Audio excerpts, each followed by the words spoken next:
जैसे कि मैंने कुछ नाम है, जैसे मैं यहाँ से इनको कॉपी करा लेती हूँ।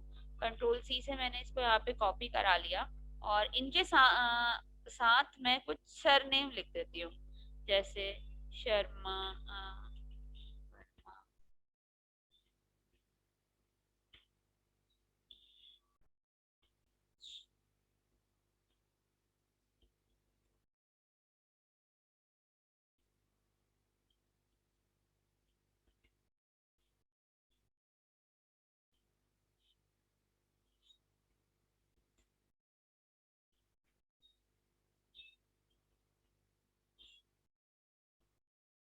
तो मैंने कुछ नाम लिखे और जो उनका सरनेम है वो मैंने अलग कॉलम में लिखा।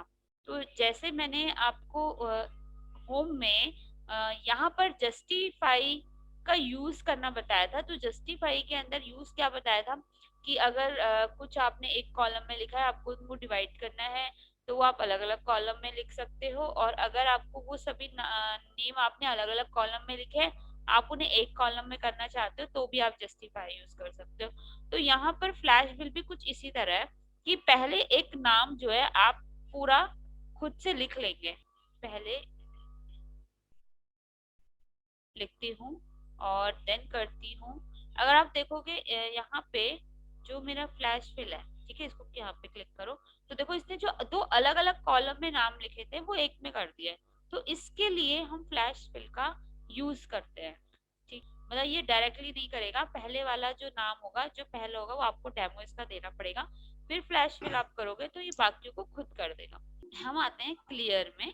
क्लियर के अंदर हम कुछ भी चीजें क्लियर कर सकते हैं, जस्ट लाइक मैंने फॉर्मेटिंग जो है वो आपको यहाँ से फॉर्मेटिंग बताई थी लास्ट क्लास में कि हमने फॉर्मेटिंग दी है अपने टेबल को। तो वो फॉर्मेटिंग जो मेरी क्लियर होती है वो यहीं से क्लियर होती है। मैं यहाँ से क्लियर ऑल करूंगी तो सब कुछ क्लियर हो जाएगा। ठीक है, कंट्रोल जेड करते हैं इसको डाटा को वापस लाने के लिए। देन अगर मैं क्लियर फॉर्मेट करूंगी तो फॉर्मेटिंग क्लियर हो जाएगी। ठीक है, इसी तरह कंटेंट को क्लियर करना है तो हमारा जो मैटर है वो हट जाएगा। कोई कमेंट वगैरह अगर हम लगाते हैं, कमेंट तो हमने नहीं अप्लाई करे हुए, अगर हम कोई कमेंट वगैरह लगाते हैं, हाइपर लिंक अप्लाई करते हैं, तो उन सभी चीजों को भी हम क्लियर से यहाँ से रिमूव कर सकते हैं। ठीक है, क्योंकि कमेंट वगैरह के ऑप्शंस जो है वो हमारे आगे आते हैं। देन हम आते हैं मैंने ये भी बताया था इस चार्ट में जो ऊपर से इस तरह से एरो आ रहे हैं, इनको हम क्या बोलते हैं, फिल्टर बोलते हैं।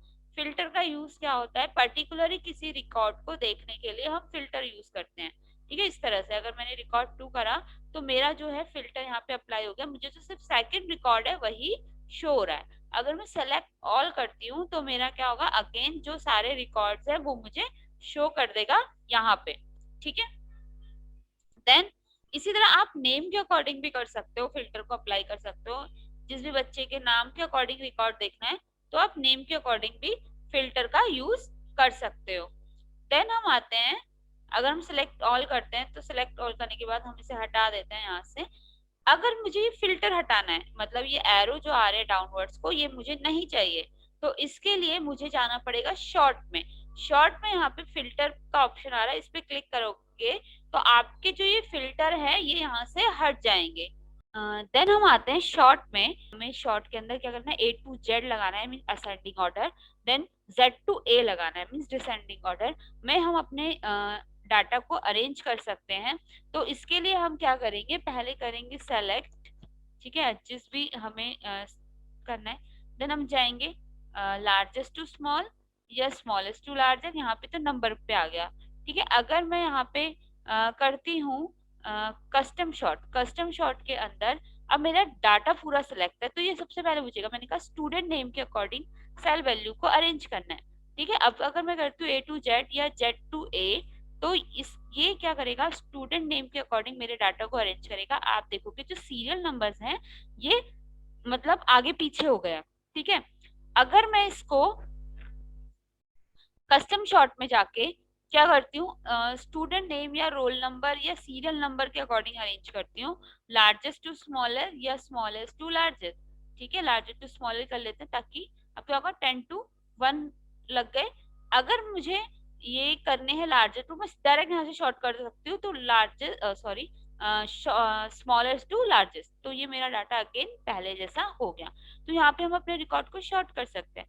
देन आता है फाइंड। फाइंड के अंदर है कि आपके कुछ ऑप्शंस हैं, जैसे कि हमने वर्ड में भी पढ़े हैं, फाइंड हम किसी भी रिकॉर्ड को यहाँ पे फाइंड कर सकते हैं। ठीक है, मैंने कुछ भी जो फाइंड करना है मैंने यहाँ पे लिख दिया अमित और इसको करा फाइंड। तो आप देखोगे जो अमित नेम से नेम लिखा हुआ है वो क्या हो गया, हाईलाइट हो गया। ढूंढने के बाद अगला ऑप्शन आता है इसी में रिप्लेस। तो रिप्लेस हमें यहाँ पे भी मिल रहा है। मान लो आपको लगता है कि यहाँ पे इस बच्चे का नाम अमित नहीं था, अजय था, अजय लिखा और इसे रिप्लेस कर दिया, तो ये नेम क्या हो गया, रिप्लेस हो गया। पहले हमने फाइंड किया, देन हमने उसे रिप्लेस किया। तो इसी तरह से फाइंड के अंदर formula, comment, comment formatting, constant, data validation, ये सारे ऑप्शंस हम आगे बढ़ने वाले हैं। तो मैं इनको अभी एक्सप्लेन नहीं कर रही हूँ क्योंकि ये आगे जाके ब्रीफ में इनको एक्सप्लेन करूंगी।